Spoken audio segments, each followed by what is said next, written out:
Hello kabibig! Welcome back sa ating bagong YouTube channel. Ito ang pinakamaingay na YouTuber sa balat ng YouTube. Ako si Kabibig, maglabak-labak ka daw with evidence. Naku po, kakahiya naman. Tinawag na liar ni Nicholas Kaufman, ang legal counsel ni Pangulong Rodrigo Roa Duterte sa ICC na kaso. Tinawag na sinungaling, fake news itong si Atty. Conti. Naku po, nakakahiya naman.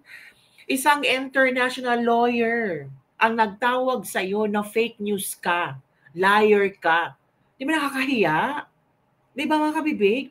Parang sinampal ang maraming lawyer, ang maraming abogado sa Pilipinas. Di ba mga kabibig? Naku, Atty. Conti, paano yan? Mali-mali ba yung pag-understand mo sa pinopoint out ni legal counsel Nicholas Kaufman? Hinggil sa mga IDs, hinggil sa mga passport. Naku po, eto kabibigan, manood tayo sa latest interview ni Nicholas Kaufman at kanyang sinabon, sobrang sabon na sabon, si Atty. Conti at tinawag niyang sinungaling. Let's all watch this video. Naku, kalarky, nakakahiya naman to. Diba, ang daming kakahiya sa Pilipinas. Oy, di ba? Eto kabibig, makinig tayo. This part. Wait mo na kabibig ha. Kasi in-interview siya ng SMNI. Tingnan sila live na ko. Wait muna tayo kabibig. Yan si Atty. Nicholas Kaufman kung saan, I think binisita niya si Pangulong Rodrigo Roa Duterte. Opo, at nagpa-interview siya. Okay. Pero ano naman hindi siya, mailap siya sa interview. At least, napagbigyan ang ilang mga tao.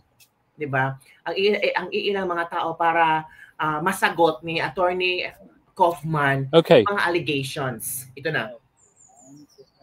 Tingnan tayo mga kabibig. Magtabi lang po na sure that the camera is very...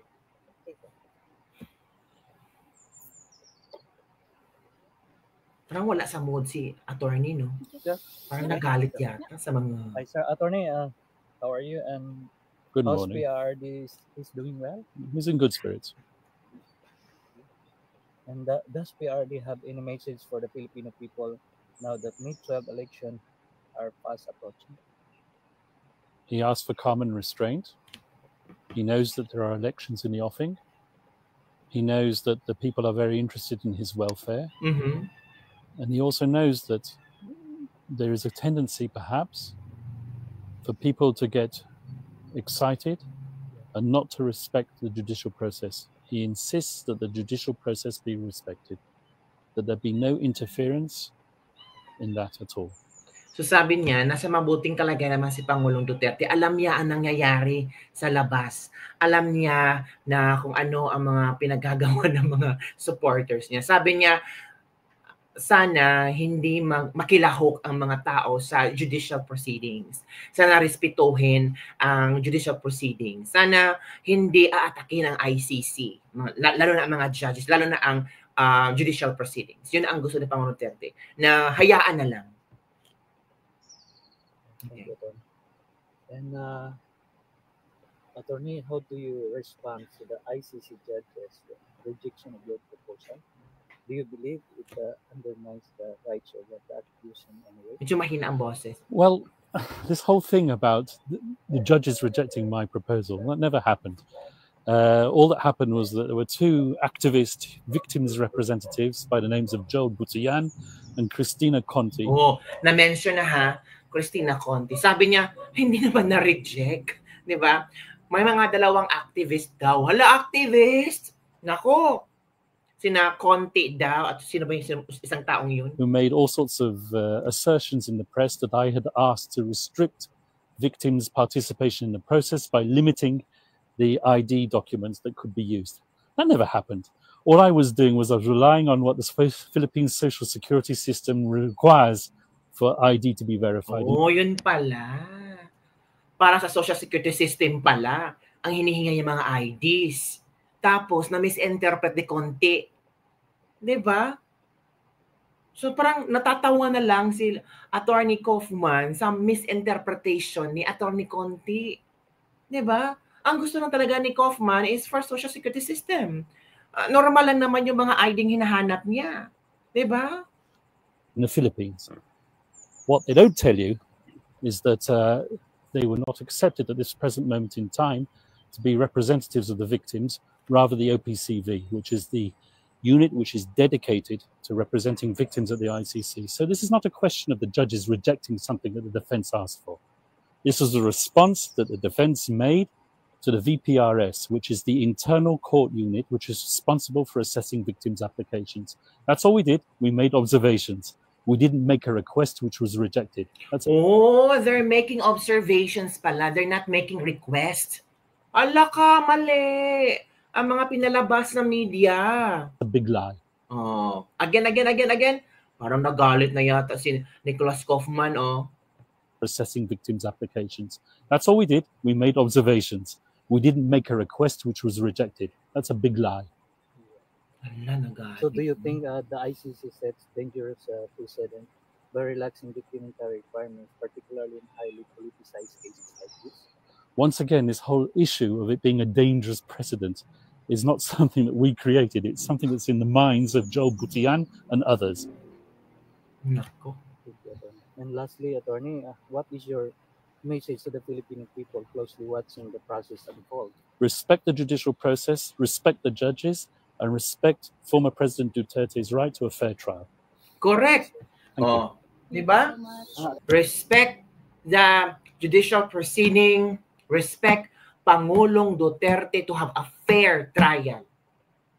Di ba? Kita nyo naman, di ba? Ako, believe ako kay Nicholas Kaufman talaga. Akala kasi nila, pag nandun na sa ICC, pwedeng mekos-mekos. Hindi ganun ang mga lawyer doon, Day. Hindi ganun. Attorney, can I ask another one? Sir, may we ask if you have already applied for PRRD's interim release? Once again, I'm not going to comment on the chronology of that request. There will be a request for interim release in due course, but as I said many times before, certain conditions have to be ripe for that interim release to take place. And it's the judges who ultimately decided. Oh. Sir, do you think that our former president will be brought back to the Philippines before the confirmation of charges on September 23rd? I certainly hope so.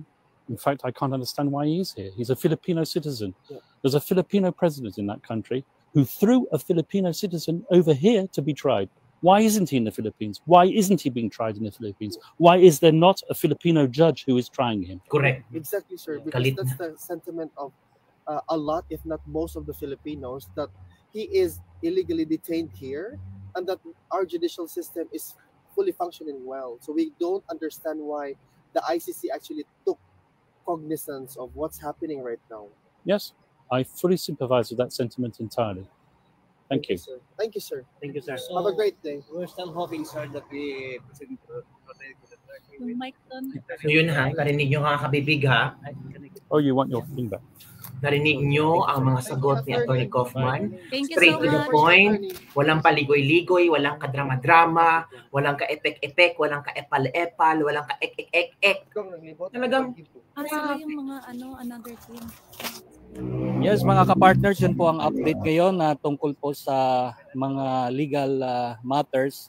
Nakausap natin si Atty. Kaufman sapagkat bumisita siya ngayong oras na ito sa ating mahal na Pangulong Rodrigo Roa Duterte. So mula dito sa The Hague, Netherlands, ito si Anton Cero, inyong Global Citizen Correspondent, SMNI News. Diba? Mga Yun baka, nga kami. po tayo agad maniwala sa kung ano man. Nakalive pa. Any Sir, updates, sir? sir? Go. Any update, sir? Alam nyo, masasabi ko, mga kababayan, wag po tayo agad maniwala sa kung ano man yung mga binabalita See? ng mga few individuals about what's happening right now here in The Hague.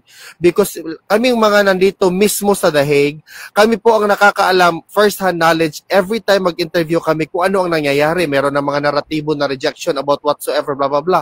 Sinabi na mismo ng lead counsel na there was never a request done. It was a narrative that was actually put into, I don't know how they did that, but they fed it to the media and the media actually pick it up. And now it's in the mainstream media or whatnot, whatever outlet it is, See? na pinapalabas na ni-reject ng ICC. There was no such a rejection that has been done.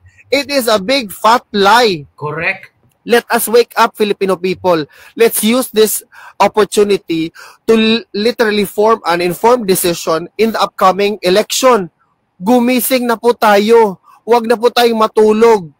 Dito po kami ngayon sa harap mismo ng ICC Detention Facility. Kung nakikinig kayo sa live na ito, sana bigyan nyo ito ng pansin. At isipin nyo na napakadali talagang gumawa ng naratibo even though the narrative is not actually representative of what's real. See? Wake up. Magkape na tayo. Ay, naka-live pala. Diba? Oo. Piglay. Magkapira tayo, sir, o magkape na Sir, tayo? may anong comment mo dun, sir? May opinion ka ba sa mga sinasabi ni Kaufman ngayon? Wala ko sa... Pero parang wala pa sa sir, ano, no? Na-shock nga sila eh. Na-shock yung mga tao nandun na hindi pala nag-request ang defense Pangulong Rodrigo Duterte at sinabi na na-reject. Hindi pala yung totoo. Talaga, kasi talagang gumagana naman yung judicial process natin sa Pilipinas. So, bakit pa dito dinala si Tatay Diggs, di ba? So, ibig sabihin, wala silang, ang gobyerno natin, wala talagang paninindigan o malakas na paninindigan na dulitisin si Tatay Diggs. So, kumbaga, politika. Political. Thank you, sir. Political talaga to.